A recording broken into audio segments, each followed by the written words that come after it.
Hey everybody, Joe from the Joe Paul Podcast. So episode 20, Nathan Hansen, part 2. Been having a lot of trouble with country internet and things of that nature, so getting stuff loaded up appropriately or in a timely manner without it glitching out has become, unfortunately, a real issue. So anyway, part 2 is coming up. Remember, give me a subscribe, like, and share. It helps me stay relevant on the algorithm or whatever it is. So hope you enjoy it. Great interview. And share it with your friends. Have a good one. Bye. Yeah, with sales and marketing, and I wasn't good at sales because I never had to do anything. I didn't, especially coming out of the military, people sometimes, sales doesn't come naturally. Right. It doesn't feel authentic. It doesn't feel like you're in integrity when you're trying to sell somebody something. And this gentleman, whose name was Sean Callaghy, and you probably saw him on that. His name was mentioned on the video when I gave the check to Austin. Yeah. And he was the one that actually made that donation. Nice. Yeah. So I saw him speaking at this event about this thing called integrity-based human influence, the only attainable human superpower. Okay. Like, if the ability to read people, to connect with people in such a way and create a connection that is authentic, that is in service of that person, and you understand and identify what they need in a way that they might not even be aware of themselves, and you can deliver your product or service in a way that is the fulfillment of their pain or their problem or whatever it is that they need, it doesn't feel like selling. It feels like you're serving other people, right? Right, yeah, absolutely. And I was like, wow. And the things that he can do, that he did in this demonstration of what does influence look like a conversation, a 3-minute conversation that he had with somebody. We call it going from hello to yes. Like, hello, nice to meet you. And we have a 3-minute conversation. At the end of that, you say yes to what's next for us, whatever that is in that stage of development. Right. Like, maybe just for a follow-on meeting. Are you interested in talking a little bit more about what I have to offer, or what I'm about in the world? And getting that yes just comes to how quickly can you connect with another human being and really see, hear, and understand them. Right. And have them respond to you by being curious, seeing you as congruently unique, and wanting to do more with you because they're like, this is just a person that I want to have in my life. I want whatever. Like, yeah, you like being around them. Yeah. You know? So how can you show up in the world and be that in your business for people? If you can be that for other people, how easy is it for you to find customers and find clients and to serve people and to deliver your product and service to the world? Whether it's a product or service, whether it's the mission that you're undertaking. And so I've been doing this for 3 years now with him. This was 3 years ago, by the way. Okay. And all I knew when I saw him in that room is that I wanted to learn that. I wanted to be able to do what he does. And the reason why was because I know that if I had his skill set, there's not anyone in this world that I couldn't help. Right. And it's not, for me it was like finding what your quest is. Quest, synonymous with mission in life, things of that. Okay. Yeah. Like, everyone in their life goes through the hero's journey. Right. Some form, you just want to find an adversary or a quest worthy enough to embark on. Like, is this good enough to get me out of bed today? Am I going to go fight that dragon? No, that dragon sucks. I'm not going to waste my time with that dragon. Like, you want to find something that is challenging and pushes you to grow. And for me, that's this. And so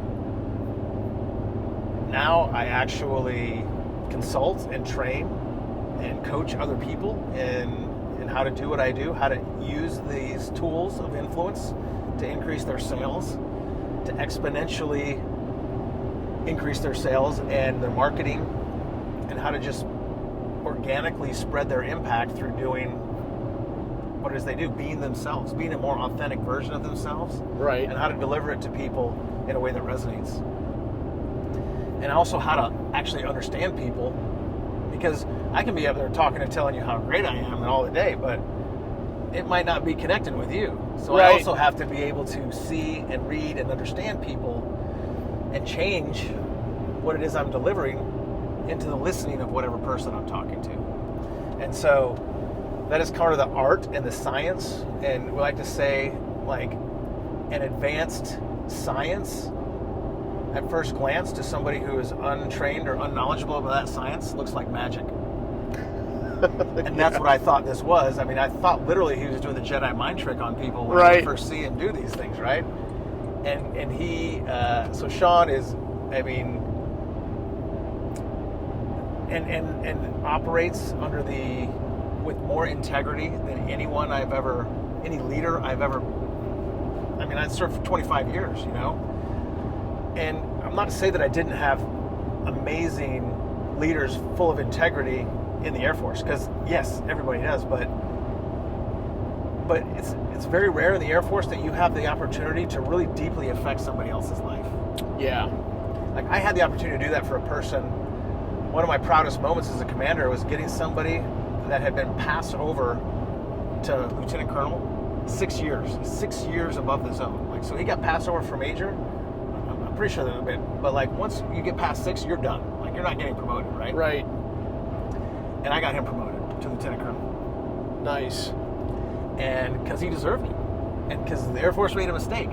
And it became my mission to fix that. And that's just one of those, and any time as a commander, I had the opportunity to really drastically change somebody's career path, or that, you know, put them in line with where their skill set is uniquely suited to what they're going to do. Not very often that you get to do that as a commander, because the Air Force is a machine after all. They have needs, and you got to do the needs of the Air Force, right? So when you can match people to that, that's the most rewarding part of being a commander. And I wanted more of that. You know, I wanted to find something where I could really, like, help people literally fulfill their dreams. And that's why I host those shows that we told you about, The Heart of Influence. You know, we talk about that, yeah. And part of that is I'm trying to add value to people. I bring people together on a show with my partner, Sean Callaghy. Okay. So you get to spend time with him, who he is amazing in his own right. And then it's almost also a screening process. It's like, I'll come on the show, see how you react. It's unique, it's different. It's like a game show a little bit. And we talk about influence. We do these role plays just to kind of see how you react. How can you change the way you show up and influence other people based on the dynamics of the situation. So it's just fun. People learn. And at the end of that show, Sean blew all of us away. Like Austin did the role. Like, I call him Austin now. He's gaffy, but Austin did the role play, and he's playing Tom Cruise, and Sean's playing Austin, asking Tom Cruise for a donation for Special Operators Transition Fund, right? Right. Operating Soda, you know, and he's just demonstrating, this is what this looks like. This is how you can go out in the world and talk to people like Tom Cruise, talk to high-level people and get donations to support your mission. That's really what the kind of was about. And at the end of that role play, he's like out of role, and he's like, you know, I'm so inspired by what you guys are doing, by all of the veterans in this room today, because this was a veteran-focused Heart of Influence that I did. Yeah. And he's like, I want to donate $25,000 to your nonprofit. It's through his personal tithing. Like, when he tithes into this foundation. Right. And that foundation donates his money to worthy causes that he wants to support. That's cool. So, you know, in the millions a year that he tithes, and then he just donates as he is inspired to where it was really going to make a difference. And that was at that time, it was blowing. I mean, Austin was like, wait, are we still in the role play? What just happened here? You know? And it was just a magical moment. That's pretty cool. And it's awesome hearing about guys like that. You hear about guys like that walking around. But that's pretty cool to be able to work, working with a guy like that. Like the one thing, this is the last thing, is like the thing that separates him and why I would say he's the greatest leader I have ever witnessed or had the privilege of working with over my 30 years since I've been in the field of leadership and all that stuff, is because like he legitimately cares more about your success than probably even you do. Like he wants you to achieve, and everyone to achieve their dreams, just like at his soul. It's like his reason for being. Right. And it's because he's developed this skill set, these tools, influence, and a formula of how to go out and achieve the outcomes you want in life, that he discovered over 27 years of doing it for himself and like studying and learning. Like how do people create this? How can we replicate it? How can we teach it to other people? And so that's what Unblinded is, his company that he does that through. And for me, I was like, this is a mission I want to be a part of for the rest of my life. Wow. To be able to teach other people how to do this and to give them the tools to go out and literally fulfill their dreams and live the life, to create the money that they want, to have the time freedom that they want. My favorite part is, or the magic you want. What's the magic you want? Yeah. The fulfillment, the feelings, the emotion. Let's talk about emotion, it's pretty important to me. And so, like, how do I want to feel every day? And, I do it from home most of the times. We do events in person occasionally, but I talk to people every day on the phone, clients that I help with their businesses, and that's my thing. No, I mean, and I like hearing about the emotional part of it, because I'm an emotionally driven guy, and I think in the world of knuckle draggers, like within the soft community, it's always like, man, why does this hit me the way it does, or whatever? And soft, special operations forces, there's a big gamut, there's a wide variety of people that fill those roles.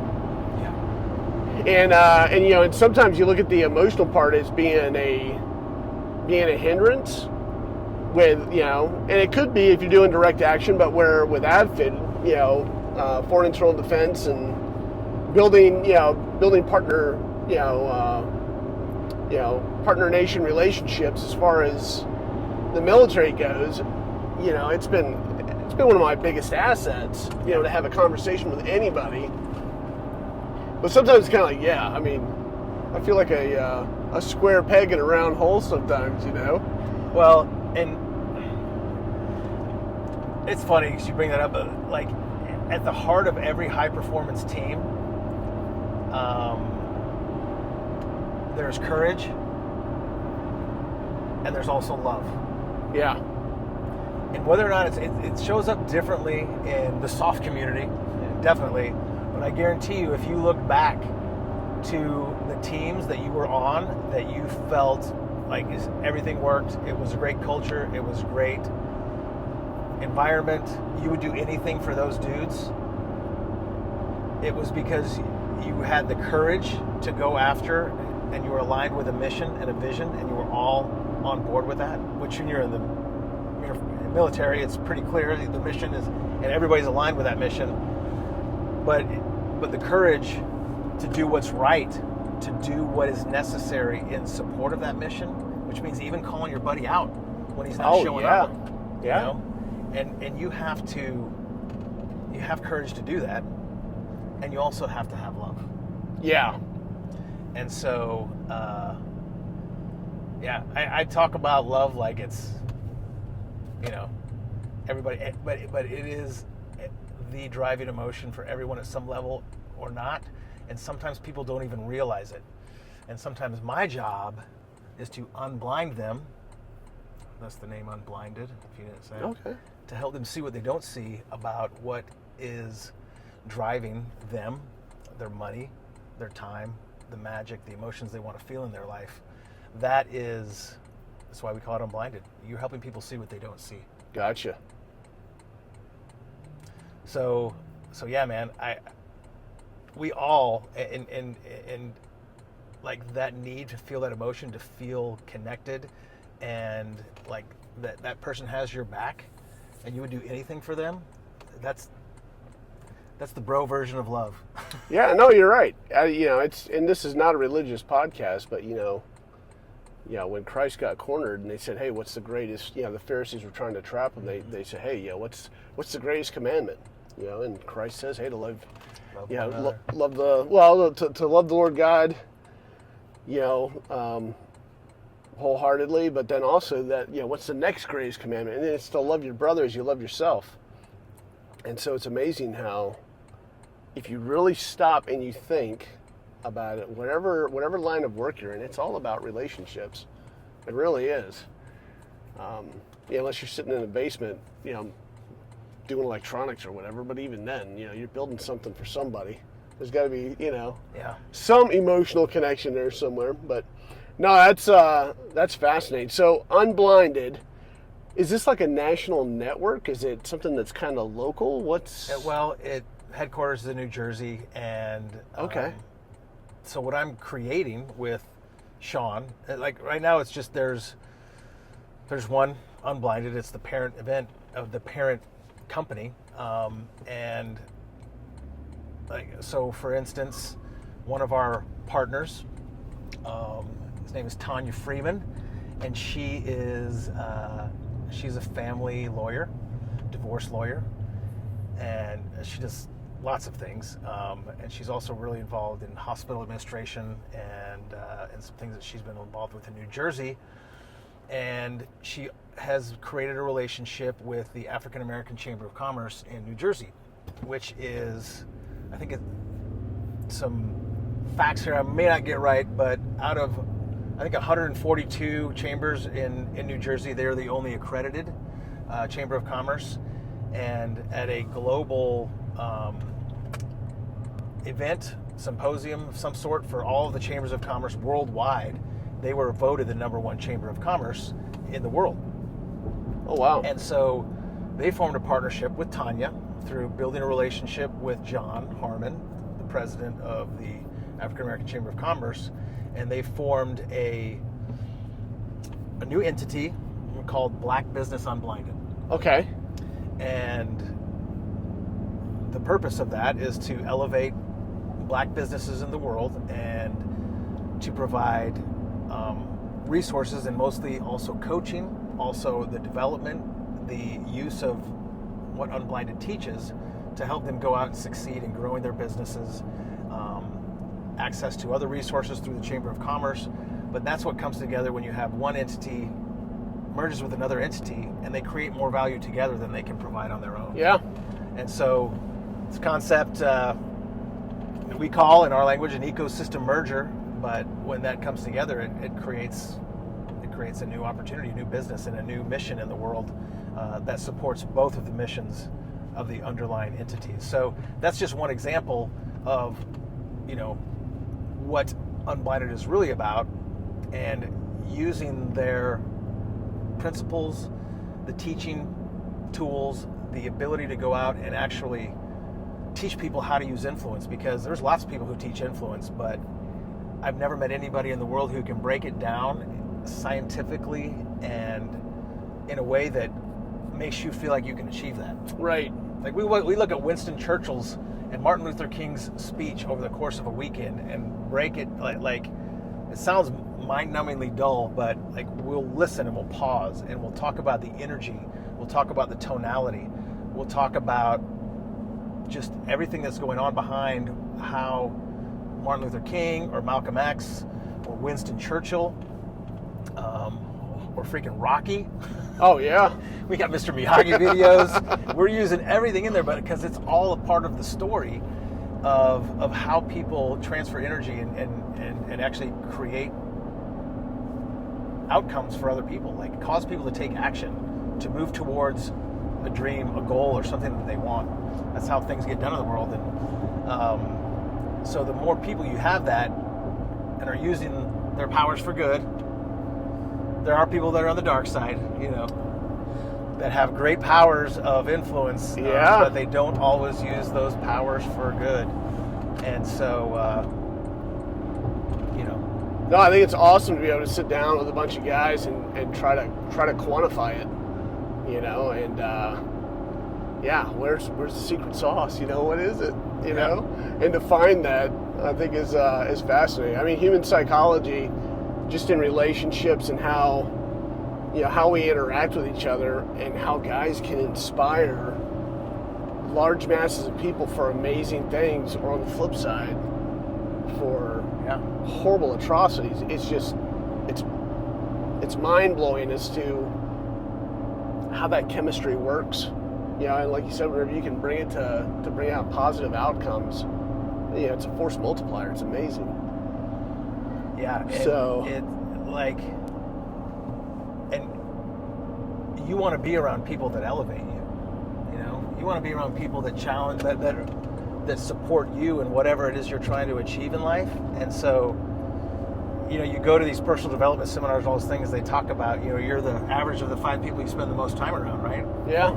So you want to change your trajectory in life, change the people you spend time with. And I get to spend a lot of time with Sean Gallagher now, and I get to spend a lot of time with other amazing people that, every day iron sharpens iron, Yeah. And the depth. I did a coaching call, a group coaching call with a great, amazing American named Lance McGee. Lives in Dallas, Texas. He's in the energy business. He's about 6'6", and he's about as Texas as they come. He grew up in Oklahoma. I think he was like a all-American, like one of the fastest in the country as in high school. At 6'6", and those legs moving pretty fast. Yeah. And he that's was a big chassis to get going. Yeah. And now he's just a Texas businessman that just exudes wisdom. Like, almost like you don't expect that from him, and so it's very surprising. So he is congruently unique. And when he talks, people are just attracted to him.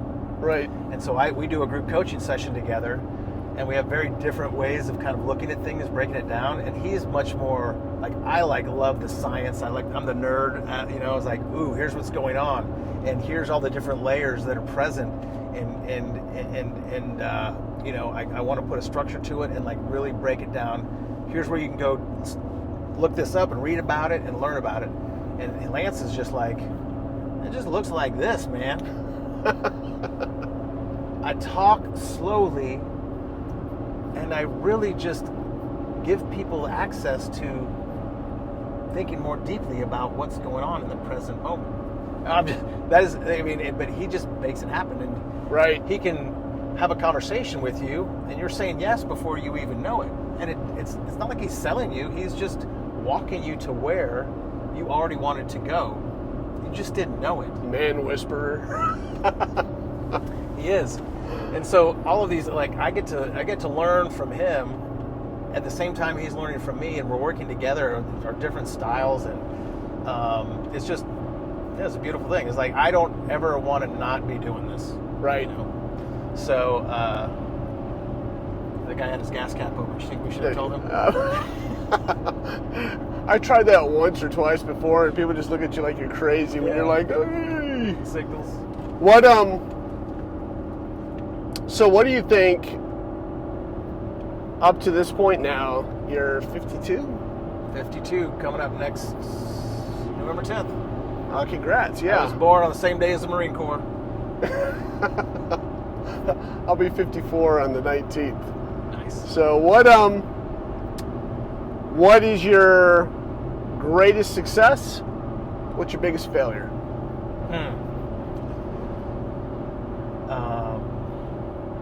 My greatest success is being married to the same woman for the last 28 years. Congrats, that's legit. And like, it's not, marriage isn't easy. Oh no. There's peaks and there's valleys, and there's times when you, like, I mean, I've been and part of, like you say, my failures is some of my failures are not being a strong man. Living in what I didn't know at the time, but I know now, was just weakness. It was defensiveness. It was not living up to my fullest potential and my highest self in our relationship.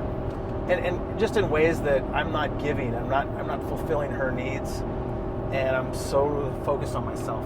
I'm in my own, just so. And fighter pilots have a reputation for ego. Yeah. Maybe. And I always thought, compared to other fighter pilots, my ego is totally under control, right? Only there's still ego there. Yeah. And so, having gone through those times and having to reassess myself and my relationship, and spending the last weekend on a vacation with my wife in Charlottesville, Virginia, and just knowing how amazing and lucky I am to be with her, how amazing she is, and just what makes me happy is when she's happy. When I can create enough safety for her to relax and be herself and just make a smile, Yeah. and see a different look on her face that is pure relaxation and happiness. It doesn't happen very much, but that's my proudest moment. And then, of course, the 3 kids that we have together. But to be able to provide that home and that example of what marriage can look like after 28 years, and I've known her since we were 16. That's amazing. And sometimes I look back and I think it's a miracle. Like, I didn't know what I was doing when I picked her, when she picked me. Right. I had no clue. I just knew that there was something there. She made me laugh. We laughed together a lot. To me, it seemed like enough. That's awesome. And I had no idea, but I'm blessed beyond words for that. My biggest failure, I will say, I'm going to go deep here. Okay. You ready for this? Because I think it also, that failure turned into such a strength for me. And it came up again this weekend, again, in a conversation with my wife, but I can't believe I'm going to say this on a podcast out publicly but whatever. I got a DUI about 5 years ago. Oh, wow. Yeah. I got pulled over. I had drinks that night, but because I had drunk less, it's like, it's okay, I'm okay to drive. Right. So I was like, I didn't cross the limit. It's okay, guys. I'll drive. And but it was still a horrible decision. But anyway, the whole thing, like, it wasn't, and the charges got dismissed, and everything went away because of the circumstances behind it. I won't go into that, but right. The impact it had on me with the FAA, I lost my medical certificate. I had to go through a process of getting it back. I had to prove to the FAA that I wasn't an alcoholic, because in the FAA's view, you're guilty until proven innocent. Like, right. It doesn't matter if you got arrested for any reason, even if it was, they don't care. You go into this category, and I didn't think it was fair at the time, but in the interest of public safety, I get it. Yeah. I understand why. Most of the things didn't apply to me. I got through all that without any issues. As long as it's expensive, but it's fine. I'm back flying airplanes. But what that caused me to do was to really reevaluate, what was my relationship with alcohol? And where was it that I got to this point? That I thought that was okay. Right. And it was just a slow erosion of people. Sometimes it's in the Air Force, the culture of the Air Force. Oh, yeah. It's just, hey, it's okay. No, 1 drink's okay, or 2 drinks is okay. I'm only driving over here. And at some point, I crossed a line that I shouldn't have crossed. Right. And what that led to, though, was me choosing I don't want this in my life. And I kind of looked at what did I want my relationship with alcohol to be? And for everyone's different. And I chose, like, I don't ever want to be in a position where I'm impaired and I'm not able to show up as who I need to be in order to fulfill my mission, whatever that is. For my kids, there's been times where I've been the only one who could fly an airplane to deliver a family to see their son in Gainesville, Florida, and say goodbye to him before he passed away, because all the other pilots had a drink at that point in the night, and I did not. And I raised my hand and said, I'll take him.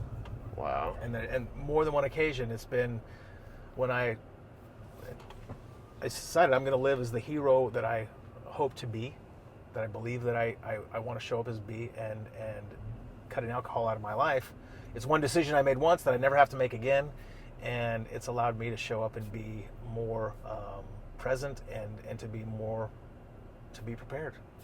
It's the Boy Scout motto right there. and that was the turning point in our marriage also. This weekend I had a conversation with my wife when we were out in a nice restaurant. I was like, have a glass of wine, have something, It's a beautiful restaurant, it would be a shame not to, right? Right. And I ordered a non-alcoholic beer. I do like, the taste of beer. And so I had one, and it was like, and she's like, I think I would be angry if you decide to start drinking again. And I said, really? I'm surprised by that. And she said, it's not. And it really made me aware of sometimes knowing what your significant other needs to feel safe. And she grew up with an alcoholic father. Okay. And so a little bit of trauma coming up. So it wasn't like it was just normal for her, but she didn't know the pain that she was in and the constant state of anxiety and uncertainty that she was in until it was gone. Gotcha.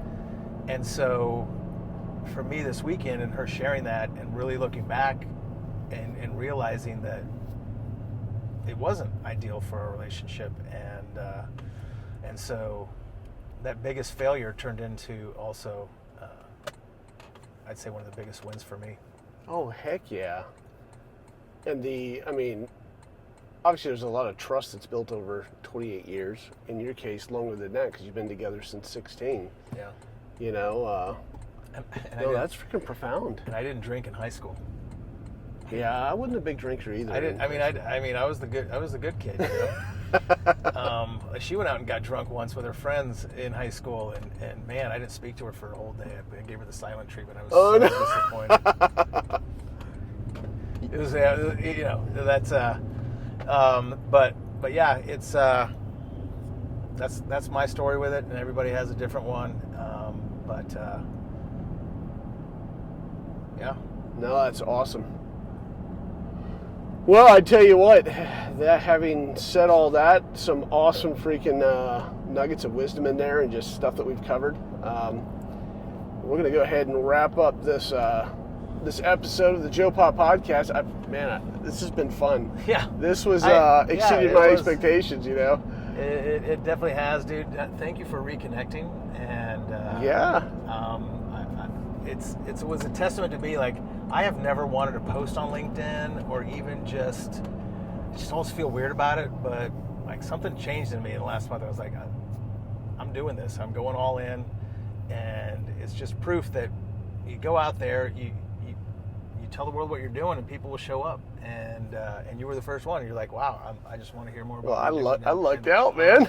Yeah. It was very cool. Thank you. No, absolutely. Do I get a free pair of Whoobies now? You know what? I'm going to have to talk to Mason Hamlin about that. Hey, everybody, once again, great segue. Whoobies.com. Check out their shoes. It's a tactical boot that's a sneaker. I've got mine on right now. Hey, we're at a stoplight. That's what They look pretty sharp. And now as old as I'm getting a cramp doing that. But hey, check out Whoobies.com.